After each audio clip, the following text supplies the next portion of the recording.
શ્રી સ્વામિનારાયણ ભગવાનની જય.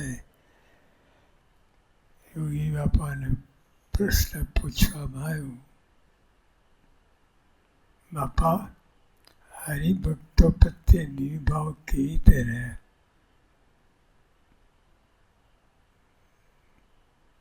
અનેક સ્વભાવ, અનેક પ્રકૃતિ, જાત જાતનું બધું હોય, એટલે એમાં કેવી રીતે નિભાવ રહે? આપણે બધાને પ્રશ્ન થાય છે, નથી થતો એવું ને, તો કેવી રીતે નિભાવ રહે? એ ખરેખર પ્રશ્ન જ છે કે જાત જાતના સ્વભાવ, જાત જાતની પ્રકૃતિથી યુક્ત હોય હરિભક્તો. કોઈ બે મળતું ના આવે એવી રીતે, એટલે આમાં નિભાવ કેવી રીતે રહે? મોટો પ્રશ્ન છે. બધા એક સરખા સ્વભાવ હોય તો કંઈક આપણે ગોઠવણ થાય, પણ જાત જાતના સ્વભાવ, જાત જાતની પ્રગતિ, એ અઘરું છે. એટલે સ્વામીને પૂછવામાં આવ્યું કે બાપા, હરિભક્તો પ્રત્યે નિભાવ કેવી રીતે રહે? યોગી બાપા વાત કરે છે, ભગવાનના ભક્તમાં સંબંધીનો ભાવ રાખે તો મનુષ્ય ભાવ રહે. આપણે સંબંધીનો ભાવ હોય, ફલાણો તો તકલીફ પડે. ભગવાનના ભક્તમાં સંબંધીનો ભાવ રાખીએ તો મનુષ્ય ભાવ રહે. શાસ્ત્રમાં સ્વરૂપ સમજીએ તો દિવ્ય ભાવ રહે. બધાને શાસ્ત્રીમાં સ્વરૂપ સમજીએ તો દિવ્ય ભાવ રહે. બહુ અઘરું છે. આપણે બધા પ્રયત્ન કરતા જ નથી, પણ કદાચ પ્રયત્ન કરીએ તો આવી ગડબડ થાય.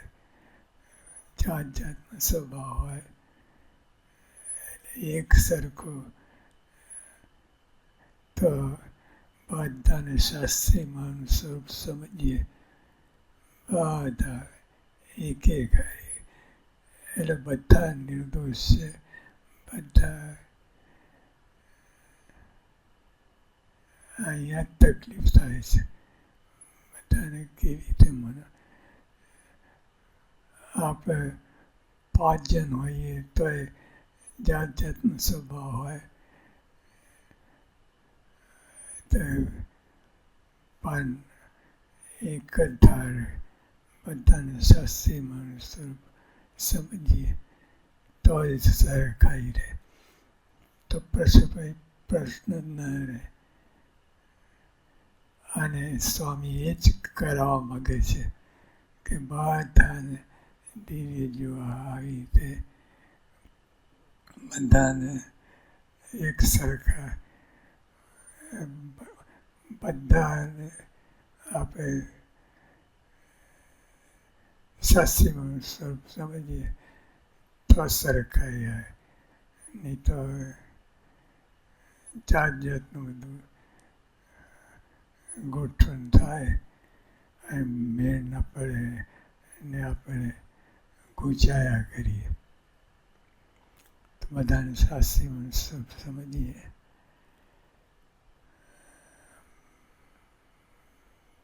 તો દિવ્ય રહે. ભગવાનના ભક્ત હોય તેમાં જાતિ ગુણ કે સાઈનું ભાવના પારઠું, આ બધું કાઢી જ નાખવાનું છે. આ સત્સંગમાં પગ મૂક્યા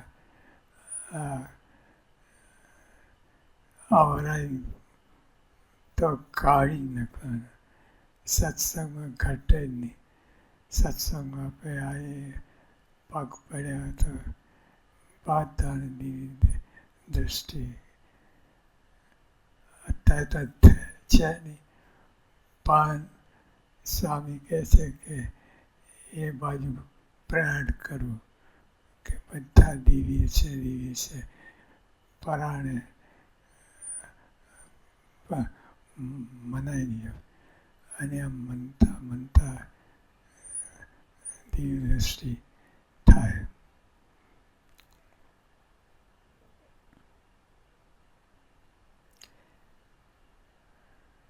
ગ્રહસ્થી છે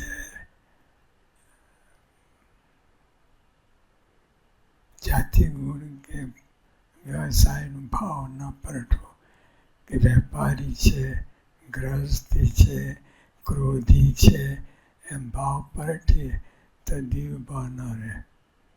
ક્યાંથી રહે? અને પરટાય જ આપણે પોતે જ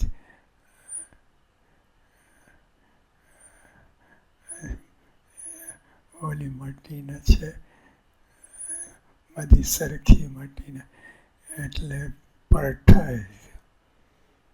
પણ આપણી સાધનામાં શું કે આપણે ગમે એમ કરીને આ બધા દેહના ભાવથી રહિત અને દિવ્ય મન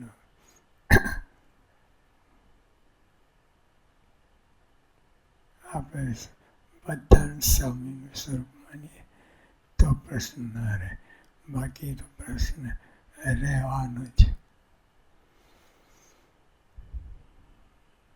એમ ભાવ પરથી તો ભાવ ના રહે.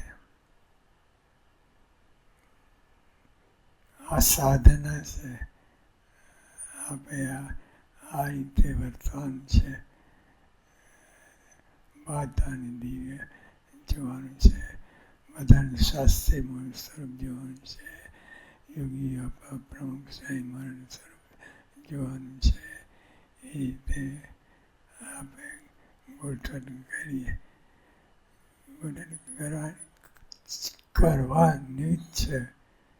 એમાં ચાલે એવું નથી. બ્રહ્મરૂપ થવું છે, એકાંતિક થવું છે, તો આના માટે આ અવશ્ય છે. ચાલશે જ નહીં. માટે સર્વને વિશે ભાવ રાખવો. માટે સર્વ એક બે નહીં, 5-10 માટે નહીં. પક્ષી તમારા 5 જણ હોય એના માટે ભાવ રાખવો. અને બીજા માટે રહે કે ના રહે એવું ના રાખવું. બધાને હોલસેલ કે બધા સંબંધે કરીને દિવસ થઈ ગયા છે. બધા અક્ષરધામના મુક્તો થઈ ગયા છે. એટલે હવે જે કંઈ ગડબડ કરીએ એ આપણે માથે રહે. એમ ભાવ પડી માટે સર્વને વિશે ભાવ રાખવો. ગુણાતીત સ્વરૂપ સર્વને સમજવા. આ સાધના છે. અત્યારે ભલે ગમે એમ હોય પણ આપણે આ રીતે સત્સંગમાં અને BAPS સત્સંગ શાસ્ત્રીમાં યોગીમાં આપણે સંબંધ દ્વારા કહેવાઈએ તો આવો ભાવ રહેવો જોઈએ, રાખવો જોઈએ. અને તો જ આપણે એકાંતિક ભક્ત થવાય. અને એકાંતિક ભાવને બધી આપણે સર્વ સાધના કરી શકીએ. ગુણાતીત સ્વરૂપ સર્વને સમજવા તો દિવ્ય ભાવ રહે. બસ આપણે આપણી સાધના જ આ છે. બધાને અત્યારે ન હોય પણ આ માર્ગે જવું કે બધાને દિવ્ય સમજા એ માર્ગે રહેવું તો જ આપણે એકાંતિક ભક્તિ કરી કહેવાય. સહજાનંદ સ્વામી મહારાજ